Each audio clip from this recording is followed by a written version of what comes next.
Yaya, Mãe Teresa, Maria Catarina, Dagmar, Danúzia, Diane. Então, eu acho que fazer parte desse ciclo de mulheres e ter tido contato com o conhecimento, esse conhecimento ancestral que se passa e se atualiza de geração em geração, acho que é determinante para entender um pouco melhor quando a gente fala sobre memória e sobre essas outras formas de produzir conhecimento e olhar o mundo, né? Que cosmologia é essa? Que cosmovisão é essa? Então, eu venho desse lugar, desse mundo novo.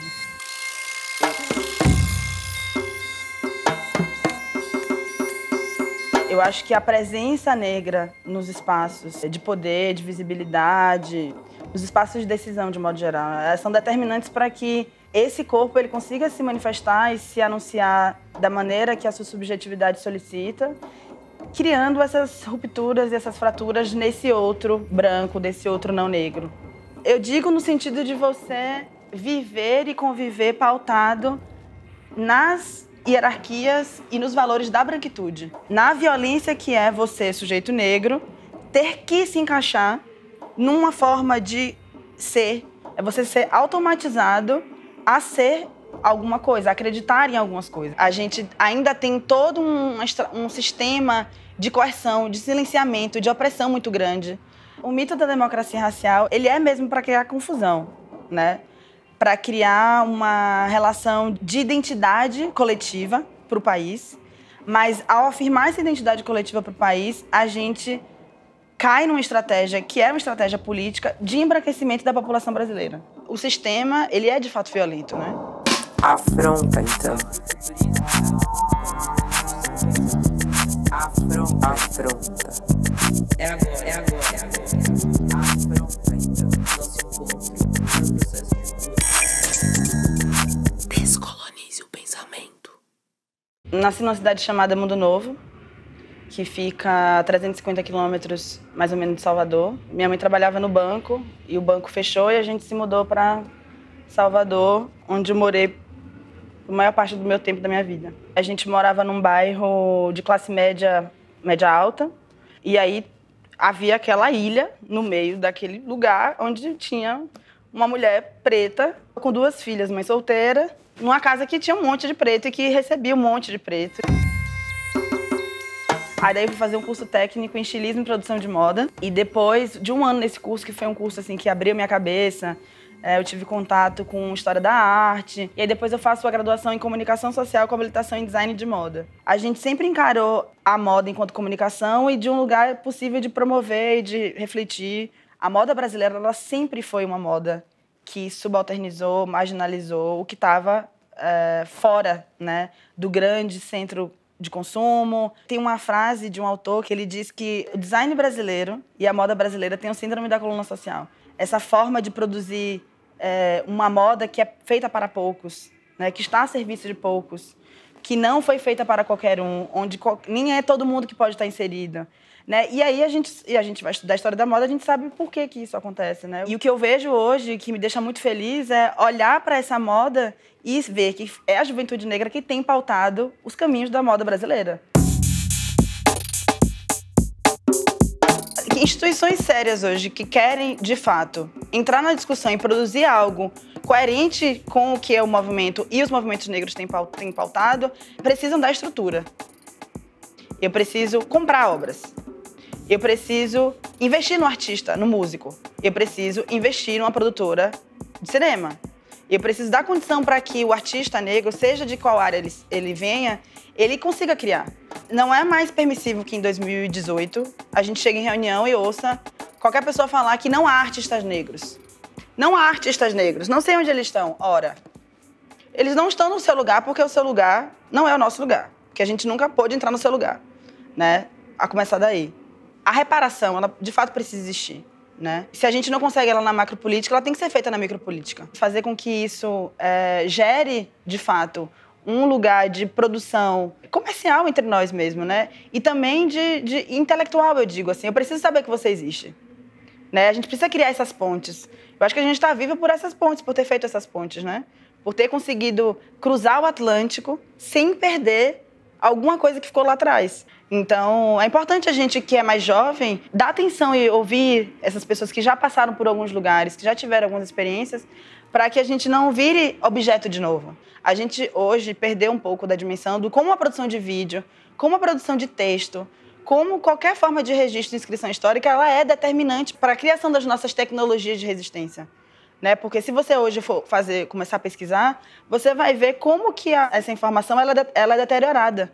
Se o meu objeto de pesquisa no mestrado é um objeto deteriorado.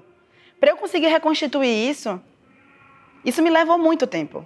Não só o tempo, os 2 anos e meio de trabalho de mestrado acadêmico ali, formal, mas assim, o meu investimento de tempo para ir buscar essas informações.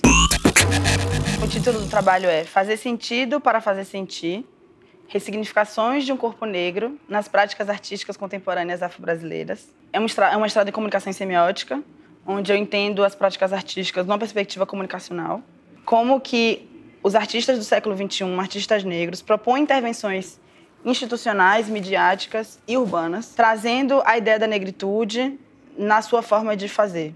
O que eu tenho pensado é como essa relação entre o tempo, que é algo constante nas práticas e manifestações afro-brasileiras da arte, por exemplo, os congados, os reinados, como que se instaura esse arquivo, essa memória no Brasil, e como que esse tempo ancestral ele é sempre presente, né? Porque, veja, se a gente está falando de práticas de resistência, a gente está falando de uma prática ancestral, né? Porque desde quando negros escravizados chegam no Brasil que a gente tem um lugar de produção de resistência, né? E de acionamento de uma memória, né? De usar as práticas artísticas como um lugar de expressão, de sobrevivência. Então, se eu reitero isso no contemporâneo, séculos depois, a gente tem uma relação, uma característica intrínseca que é essa relação com o tempo. E aí esses dois tempos, né, o tempo ancestral e o tempo da própria capacidade artística. O que teria acontecido comigo se eu tivesse tido na faculdade e na escola um conhecimento que fosse afrocentrado? Né? Como teria isso refletido na minha criação, na minha produção, na minha atuação profissional dentro do mercado que fosse? Num campo mais estratégico ou somente num campo mais artístico, de elaboração da expressão, né? O que teria sido de diferente? E eu acho que foram essas perguntas centrais assim, para motivar, criar o Afrotranscendência como um programa de imersão em processos criativos com foco na cultura afro-brasileira e que vem se desenvolvendo ao longo de 4 anos, esse ano, e pretende se desdobrar e se desenvolver para ser muitas coisas ainda.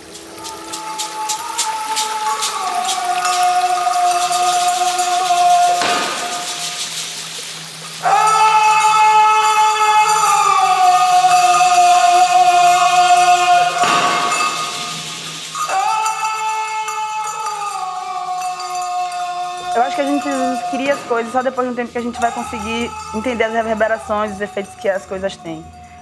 Mas o Afrotê, ele nasce de uma inquietação minha, que é pensar esse conhecimento que estava dentro de casa, que faz parte desse lugar ancestral, e aí eu sempre solicito que a pessoa pense o ancestral comigo no lugar expandido, que a gente tem uma imagem do ancestral muito mítica, né? Então, que tecnologias foram essas criadas para sobreviver? E aí a gente sempre tem um lugar das manifestações artísticas e expressivas como um lugar, primeiro, de praticar resistência, né? Não é à toa que a gente tem no Brasil as primeiras inscrições e ideias de movimento, algum tipo de movimento organizado que pauta a negritude, são através das práticas artísticas. Então, a gente tem o Teatro Experimental do Negro, a gente tem o Ilê Aie. Eu sempre olho para esse lugar da ancestralidade, sobretudo para recorrer a esses conhecimentos. Então, o Afrotê foi uma tentativa de reunir esses conhecimentos ancestrais, esses conhecimentos tradicionais, e contrapor eles com as nossas ideias e as nossas discussões contemporâneas. Então, a minha pergunta era, o que aconteceria se esses dois conhecimentos estivessem no mesmo lugar, criando um mesmo tempo e um espaço, né? Então, a gente teria um espaço e um tempo coerente e ideal para que essa produção de conhecimento e essas trocas artísticas e criativas dos processos de criação, elas viessem à tona. Eu me dediquei durante 1 ano e meio ao Diálogos Ausentes. Esse programa, criado pelo Itaú Cultural, é o primeiro programa a discutir a arte afro-brasileira em 30 anos de instituição e que nasce pós essa polêmica que existiu com a presença de um blackface na programação de teatro da instituição, e onde nós, da comunidade negra, a gente se mobiliza e faz a instituição repensar o racismo estrutural presente ali, na produção cultural.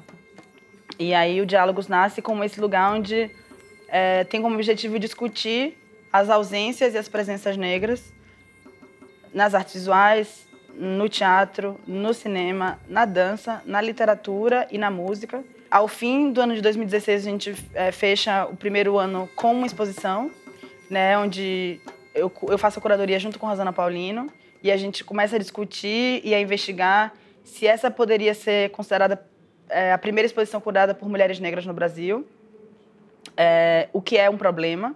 Eu vejo mais como um problema do que como um mérito. E é por isso importante documentar, registrar, passar para frente, trocar, né, para que eu não fique reiterando o lugar da primeira vez, né? Assim, será que realmente eu sou a primeira mulher curadora negra do Brasil? Ou tiveram outras que não conseguiram suportar a arquitetura da opressão e não estão aqui mais para contar? Tem uma palavra em 2018 que a gente precisa implodir, é a palavra empoderamento. E por que isso, né? Quem empodera tem poder. Quem empodera, logo, está numa situação, né, de privilégio sobre a outra pessoa. Então, logo, eu, que tenho poder, te dou o poder. Eu, que tenho uma voz, te dou a voz. Eu, que tô dentro, te incluo. A inclusão social, né? Outra palavra que eu tenho pavor. Então, eu acho que a gente precisa começar a olhar criticamente, não negar o que a gente fez, né? Porque eu acho que eu já falei em nome do empoderamento, por exemplo. Eu acho que muitos de nós já falamos em nome de algumas coisas. Eu realmente espero que em 2018 a gente tenha uma sororidade que seja mais na prática do que na falácia.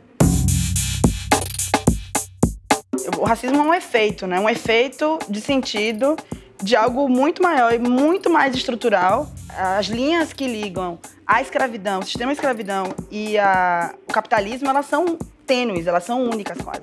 Os nossos corpos, eles foram racializados, é diferente. Mas um dos efeitos dessa racialização é, por exemplo, quando a gente tem esse sentimento que é de coletividade. Eu passo também a olhar para as nossas expressões e pensar, bom, eu acho que necessita que haja um lugar também de liberdade do artista negro para que ele crie qualquer coisa, inclusive crie a partir de um lugar que não necessariamente esteja atrelada a um fazer objetivo de pautar uma questão macropolítica, por exemplo, né? Porque eu acho que à medida que o artista negro ele se inscreve, ele se expressa, já é um ato político, né? Porque resistir e expressar-se já é um ato político para esse corpo negro. E eu acho que essas questões todas elas vieram muito do lugar que é a universalidade que a branquitude tem na sua forma de ser e de se expressar. A gente não questiona a branquitude. O Daniel Lima fala isso. Uma vez questionado sobre... alguém fala assim, mas você está racializando a discussão. Mas eu nunca perguntei... Você já perguntou, por exemplo, para um curador branco se, quando ele monta uma exposição só de artistas brancos, que pautam as questões próprias da branquitude, se ele está racializando a discussão? Afronta, então.